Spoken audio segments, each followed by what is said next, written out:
ओम साईराम. मनी bowl सगळ्यांना माहीत करून घ्यायचंय मनी बाउल काय आहे. येस, मी आज तुम्हाला ह्या व्हिडिओमध्ये सांगणार आहे मनी बाउल कसा बनवायचा, तो आपण कधी बनवायचा आहे, आपल्या वास्तूमध्ये कुठे ठेवायचा आहे, त्याला कसं चार्ज करायचंय आणि आपण त्याच्यापासून कसे बेनिफिट्स मिळवू शकतो. तर सर्वप्रथम मनी बाउल म्हटल्यावरच तुम्हाला कळलेलं आहे की हा स्पेसिफिकली आपण पैशांसाठी बनवतोय. मनी बाउल हा एकतर अमावस्या, न्यू मून किंवा पौर्णिमा, फुल मूनला आपण बनवू शकतो. मग हा कधी अमावस्येला बनवायचा आहे, तर अमावस्येला ज्या वेळेस आपल्याला आपल्या पैशांमध्ये वाढ हवी आहे, ज्या वेळेस आपल्याला असं वाटतंय की आपल्या नोकरीमध्ये पगार वाढ व्हावी, बिझनेसमध्ये प्रॉफिटमध्ये वाढ व्हावी, किंवा आपण एक म्हणतो ना की माझी अबँडन्स प्रॉस्पेरिटी हे वाढायला पाहिजे, जसा चंद्र कलेकलेने वाढतोय त्याप्रमाणे आपल्याला न्यू मूनला अमावस्येला हा मनी बाउल बनवायचा आहे. मग आता पौर्णिमेला कधी बनवायचा आहे, तर पौर्णिमेला ज्यावेळेस आपल्याला स्पेसिफिक अमाऊंट पाहिजे, ज्यावेळेस आपली काहीतरी इच्छा आहे की एवढे पैसे मला पाहिजेत, किंवा आपण एक म्हणू शकतो की हा मला ही कार पाहिजे आणि याच्यासाठी मला एवढा पैसा गोळा करायचा आहे, त्यावेळेस आपण ती अमाऊंट घ्यायला, किंवा कुठे जर आपले पैसे अडकले आहेत ते अडकलेले पैसे रिटर्न यायला, किंवा आपण कोणाला तरी पैसे दिलेले आहेत ते मिळत नाहीयेत, त्या माणसाकडून आपल्याला परत पैसे यावे ही इच्छा असेल, ह्या गोष्टीसाठी आपण पौर्णिमेला म्हणजे फुल मूनला मनी बाउल बनवू शकतो. तर मनी बाउल बनवण्यासाठी आपल्याला सगळ्यात पहिले पाहिजे म्हणजे आपला फोटो. काय करायचं, आपल्याला आपल्या फोटोच्या, पासपोर्ट फोटोच्या मागे आपलं नाव, आपली बर्थ डेट आणि साईन लिहायची. याच्यानंतर आपल्याला जर काही अमाऊंट स्पेसिफिक पाहिजे असेल तर ती अमाऊंट, कोणाकडून येणारे पैसे किती आहेत ते पाहिजे असतील तर ते पैसे, किंवा जे काही आपली इच्छा असेल ती लिहायची आहे आपल्याला ह्या आपल्या फोटोवरती लाल पेनाने. आता काय करायचं आहे, एक बाउल घ्यायचा आहे, स्पेसिफिकली काचेचा असेल तर उत्तम, ग्रीन कलरचा असेल तर त्याहूनही उत्तम, कारण रंगकर्मा, चित्रकर्मानुसार रंगसंगतीमध्ये ग्रीन कलर हा पैशांसाठी, मनी अबंडन्स प्रॉस्पेरिटीसाठी वापरला जातो. आता आपल्याला ह्या बाउलमध्ये तांदूळ घ्यायचे आणि हा जो आपला फोटो आहे ज्याच्या मागे आपण लिहिलेली आहे इच्छा, ही ह्या तांदळाच्या आतमध्ये जायचं आहे, म्हणजे फोटो पूर्ण झाकला गेला पाहिजे तांदळाच्या एका त्या लेअरमध्ये. आता आपल्याला ह्या तांदळामध्ये मनी अट्रॅक्शनसाठी काय काय गोष्टी टाकायच्या हे मी सांगणार आहे. याच्यामध्ये सर्वप्रथम कोणतीही नोट, मी आता तुम्हाला एक एक गोष्टी दाखवते, वाटल्यास तुम्ही लिहून घ्या म्हणजे हे तुम्ही विसरणार नाही, आणि दर अमावस्या आणि पौर्णिमेला नक्की करा.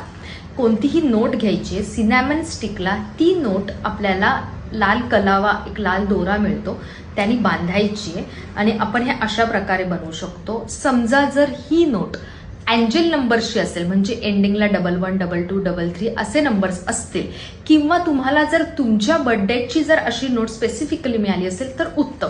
ही नोट आणि ही सिनॅमन स्टिक आपल्याला ह्या बाउलमध्ये ठेवायची आहे पैसा अट्रॅक्ट करण्यासाठी. त्याच्यानंतर मोती शंख हा आपल्याला ह्या तांदळामध्ये ठेवायचा आहे लक्ष्मी प्राप्तीसाठी. त्याचप्रमाणे आपल्याला सगळ्यांना माहिती आहे की तेजपान हे इच्छापूर्तीसाठी उत्तम साधन आहे, म्हणून तेजपानवर जी काही आपली इच्छा आहे ती लिहायची आणि ह्या तांदळामध्ये ठेवायची आहे. मनी अट्रॅक्शनसाठी जे काही क्रिस्टल्स लागतात ते मी आज तुम्हाला सांगणार आहे. सर्वप्रथम पायराईट हा मनी अट्रॅक्शनसाठी उत्तम क्रिस्टल मानला जातो, तो आपल्याला ह्या तांदळात ठेवायचा आहे. सिट्रीन तंबल, टायगर आय टंबल हे आपल्याला आपल्या ह्या मनी बाउलमध्ये ठेवायचे. त्याचप्रमाणे आता ज्या वेळेस आपण ह्या सगळ्या गोष्टी ठेवतो, नजर लागू नये म्हणून ब्लॅक टुर्मलिन आणि सेलेनाइटची एखादी चिप हे आपल्याला ह्याच्यात ठेवायचे, जे हे कंटिन्यू चार्ज करत राहील आणि नजर लागणार नाही. त्याचप्रमाणे आपल्याला माहिती आहे की कमळगट्ट्याचे हे जे बीज असतात हे लक्ष्मीच्या प्राप्तीसाठी उत्तम असतात. कमळगट्ट्याचे बीज, गोमती चक्र आणि काही हकीकचे खडे हे आपल्याला ह्याच्यात टाकायचे आहे. आणि जसं आपल्याला माहिती आहे की आपण दिवाळीमध्ये असो किंवा आपल्या लक्ष्मीपूजनच्या वेळेस चांदीचं एखादं नाणं पुसतो, हे चांदीचं नाणं तिथे ठेवायचं मनी अट्रॅक्शनला. आणि काही कॉईन्स, आणि त्या कॉईन्समध्ये स्पेसिफिकली एखादं जर तुम्हाला तांब्याचा कॉईन मिळाला तर उत्तम, हे सगळं ह्याच्यात ठेवायचं. हा आपला मनी बाउल आता तयार झालेला आहे. ह्या मनी बाउलच्या अट्रॅक्शनसाठी आपल्याला एक एंजल, क्रिस्टल एंजल असते बघा. आपण कोणत्याही क्रिस्टलचं ग्रीड जरी केलं तरी त्याच्यात आपल्याला एंजली प्रोटेक्शनसाठी असते. सो ह्या सगळ्या गोष्टींच्या प्रोटेक्शनसाठी आपल्याला एंजल याच्यात एक टाकायची आहे.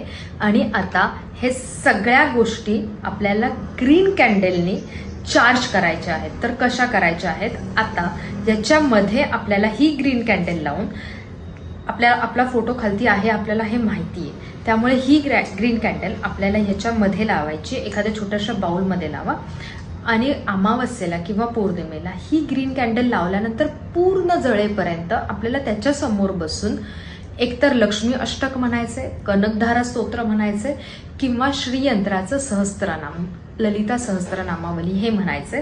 तोपर्यंत ही पूर्ण कॅन्डल जळली पाहिजे. तिथे आपल्याला बसायचंय आणि मग हे पूर्ण रिच्युअल झाल्यानंतर हा जो बाऊल आहे हा आता आपल्याला आपल्या वास्तूच्या उत्तर दिशेमध्ये जिथे कुबेर स्थान आहे किंवा ईशान्य दिशेमध्ये आपण हा ठेवू शकतो. पुढच्या आता जर हा मी अमावस्येला बनवलाय तर पौर्णिमेला मी चेंज करू शकते किंवा पुढच्या अमावस्येला याच्यातले तांदूळ काढायचे, हे धुवून आपण आपल्या खायच्या तांदळामध्ये मिक्स करून वापरू शकतो. परत ह्या सगळ्या गोष्टी फ्रेश वॉटरनी सगळ्या धुवून परत आपल्याला नवीन बाउलमध्ये सेम ठेवायचे. हे तुम्ही कंटिन्यू करत राहा, तुम्हाला नक्की याचा फरक पडेल आणि नक्की तुमच्याकडे मनी अट्रॅक्ट होईल. करून बघा, मला याचा रिझल्ट नक्की कळवा. अमावस्या आणि पौर्णिमेला हा उत्तम उपाय आहे मनी बाउलचा आणि तुम्हाला खूप प्रसन्न पण वाटेल. ज्यावेळेस तुम्ही त्याच्याकडे बघाल ना, तुमचा सबकॉन्शियस